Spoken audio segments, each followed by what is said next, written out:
สวัสดีค่ะวันนี้มาพบกับนิมอีกครั้งนะคะในรายการใครๆก็เข้าครัวค่ะสำหรับวันนี้นะคะนิมมีเมนูวันวาเลนไทน์ค่ะแล้วก็เมนูนี้นะคะสามารถมอบให้กับคนที่คุณรักได้นะคะชื่อเมนูว่า Heart Chocolate Cupcake ค่ะจริงๆเมนูนี้มีความเข้มข้นของช็อกโกแลตมากๆเลยนะคะถ้าเกิดว่าใครพร้อมแล้วนะคะไปดูส่วนผสมกันเลยค่ะส่วนผสมส่วนแรกของเมนู Heart Chocolate Cupcake ค่ะแป้งอเนกประสงค์น้ำตาลทรายผงโกโก้ นมจืด น้ำมัน น้ำเปล่า ไข่ไก่ เบกกิ้งโซดา และกลิ่นวานิลาค่ะ พร้อมแล้วมาดูส่วนผสมส่วนที่ 2 กันค่ะ ส่วนผสมส่วนที่ 2 ของเมนู Heart Chocolate Cupcake ค่ะ น้ำตาลไอซิ่ง เนยจืด ช็อกโกแลตชิพตัวนี้เป็นน้ำตาลฟองดองนะคะที่เราต้องแรปไว้เพราะว่าไม่งั้นเดี๋ยวมันจะแข็งนะคะเราเลือกใช้เป็นสีชมพูผงโกโก้เกล็ดน้ำตาลหลากสีวิปครีมค่ะพร้อมแล้วไปลงมือทำกันเลยค่ะเอาละค่ะเรามาเริ่มทำเมนูฮาร์ทช็อกโกแลตคัพเค้กกันนะคะนี้นิมก็จะเริ่มทำจากส่วนที่เป็นตัวคัพเค้กก่อนนะคะอันดับแรกเลยค่ะก็ใส่ส่วนผสมที่เป็นของแห้งทุกอย่างรวมกันในชามนะคะวันนี้ตัวพวกของแห้งนิมร่อนมาเรียบร้อยแล้วนะคะน้ำตาลโกโก้นะคะผงโกโก้ก็เลือกใช้ยี่ห้อที่ชอบแต่ว่าถ้าเกิดเป็นแบบ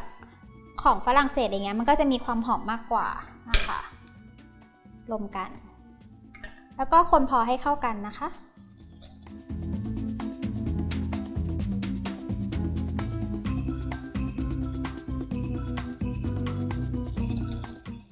จากนั้นก็พักไว้นะคะเรียบร้อยแล้วนะคะก็มาตีส่วนผสมส่วนที่2นะคะก็จะเป็นส่วนผสมที่เป็นของเหลวนะคะก็จะมีเป็นไข่ไก่นะคะนมสดเนาะแล้วก็เป็นน้ำมันนะคะอันนี้ก็ใช้เป็นน้ำมันพืชนะคะใส่ลงไปรวมกันสูตรนี้ก็จะมีถ้าเกิดสูตรไหนที่เขามีน้ำมันพืชอะค่ะมันจะมีความเหมือนความนุ่มของตัวเนื้อมากกว่าสูตรใช้เนยนะคะถ้าเกิดสูตรใช้เนยเขาก็จะได้ความหอมของเนยแต่ว่าตัวเนื้อมันก็จะแบบมีความแน่นมากกว่านะคะนี่เราตีแค่พอเข้ากันนะคะไม่ต้องให้ฟูอะไรเลยตีจนกว่าตัวส่วนผสมทุกอย่างจะเข้ากันนะคะโอเคเรียบร้อยแล้วนะคะเข้ากันอย่างง่ายดายจากนั้นค่ะก็ใส่เป็นน้ำร้อนนะคะใส่ลงไปนะคะตีให้เข้ากันเช่นเดียวกันเรียบร้อยแล้วนะคะส่วนผสมทุกอย่างเข้ากันนะคะจากนั้นค่ะเราก็จะนำส่วนผสมที่เป็นของแห้งที่เราผสมกันไว้เมื่อสักครู่นี้นะคะตามนี้เลยนะคะก็ใส่เข้าลงไปค่ะ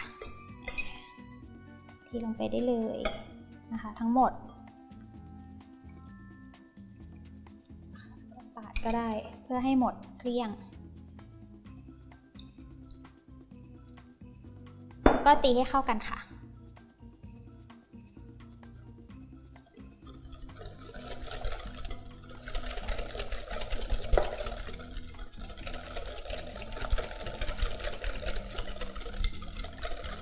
อเคค่ะสูตรนี้ก็จะได้ความ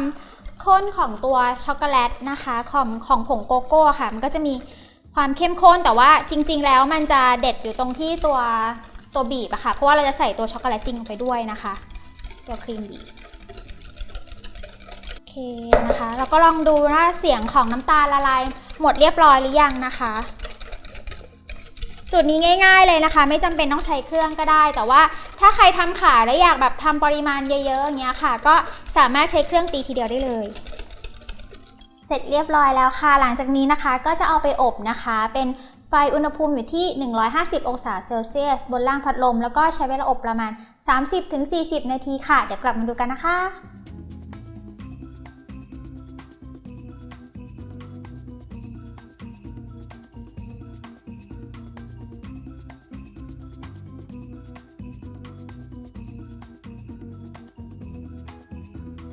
ค่ะนี้นะคะก็มาทำในส่วนของการตกแต่งหน้าคัพเค้กนะคะอันดับแรกเลยค่ะตัวช็อกโกแลตชิพนะคะนิมก็ทำการละลายในไมโครเวฟนะคะประมาณ20 วินาทีหรือว่ารอดูจนเขาละลายนะคะก็ใส่ลงไปนะคะ ลงไปในเครื่องตีเลย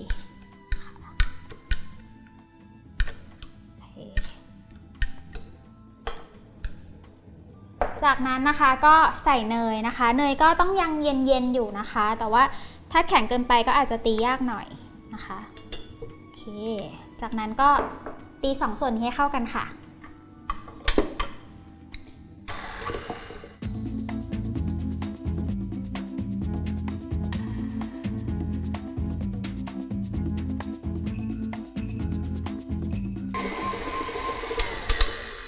โอเคค่ะตอนนี้ก็เริ่มเข้ากันเรียบร้อยแล้วนะคะเดี๋ยวนิมจะคนตรงขอบๆให้เขามาตรงกลางนิดนึงเพื่อเดี๋ยวเราจะใส่ตัวส่วนผสมที่เป็นของแห้งลงไปรวมกันนะคะตอนนี้มันก็อาจจะมีตัวช็อกโกแลตที่แบบติดขอบนิดนึงอยู่โอเคนะคะจากนั้นก็ใส่ส่วนผสมที่เป็นของ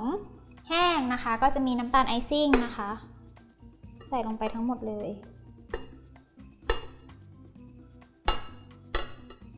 นะคะโอเคค่ะตามด้วยผงโกโก้นะคะเราจะตีให้เข้ากันก่อนนะคะก็ใช้ความเร็วประมาณเบาๆก่อนไม่งั้นเดี๋ยวมันจะฟุ้งนะคะ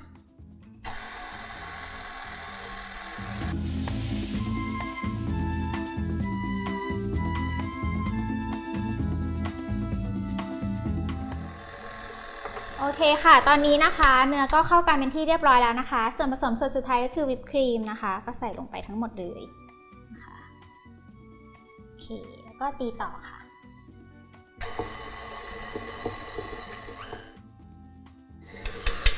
โอเคค่ะตอนนี้นะคะเนื้อก็เข้ากันเป็นที่เรียบร้อยแล้วนะคะดูน่าทานมากๆแล้วก็แบบมีความเหมือนเข้มข้นของตัวครีมนะคะหลังจากนี้นะคะก็จะนำไปใส่ถุงบีบค่ะแล้วก็รอบีบบนหน้าคัพเค้กอันแสนอร่อยของเราค่ะ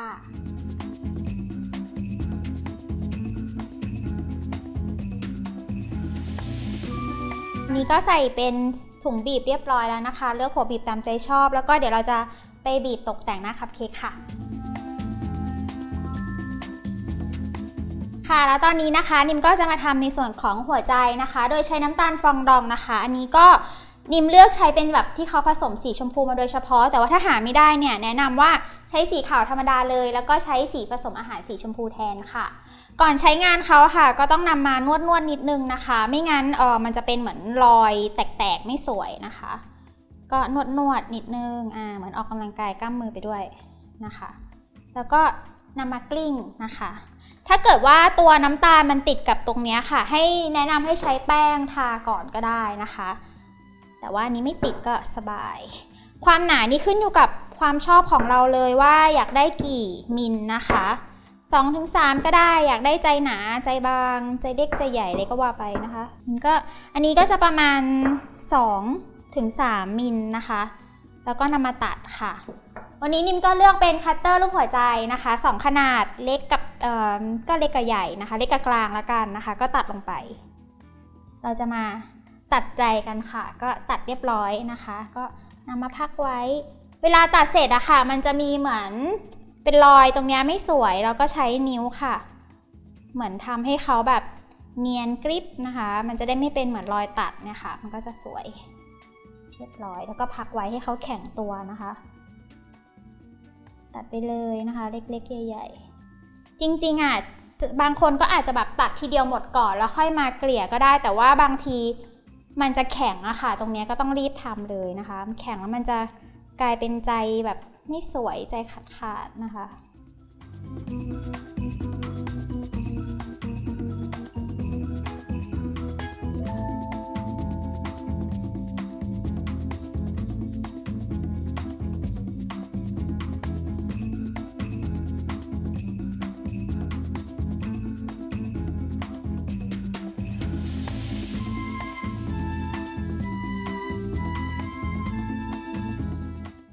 เรียบร้อยแล้วนะคะก็นิมก็จะพักเขาไว้ค่ะแล้วจากหลังจากนั้นนะคะก็จะนำไปตกแต่งบนหน้าคัพเค้กค่ะต้องรอบีบตัวครีมที่ข้างบนหน้าคัพเค้กก่อนค่ะเดี๋ยวกลับมาดูค่ะที่บีบค่ะก็จะวนจากนอกมาในนะคะแต่จริงมันก็แล้วแต่ความถนัดของบุคคลแต่ว่านิมบีบนอกมาในแล้วก็ความสูงแล้วแต่เลย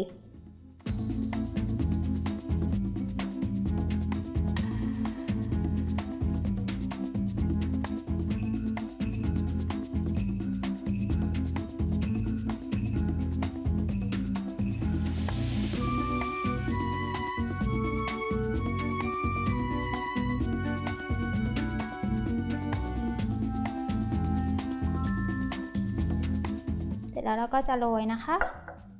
ตรงนี้เข้าไปนิดนึงสวยงาม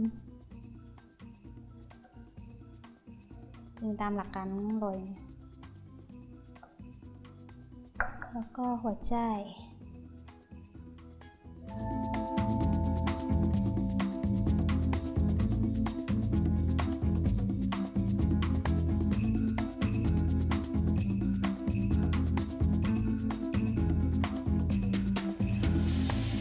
เรียบร้อยแล้วค่ะเดี๋ยวเราก็จะนำไปจัดเสิร์ฟกันนะคะ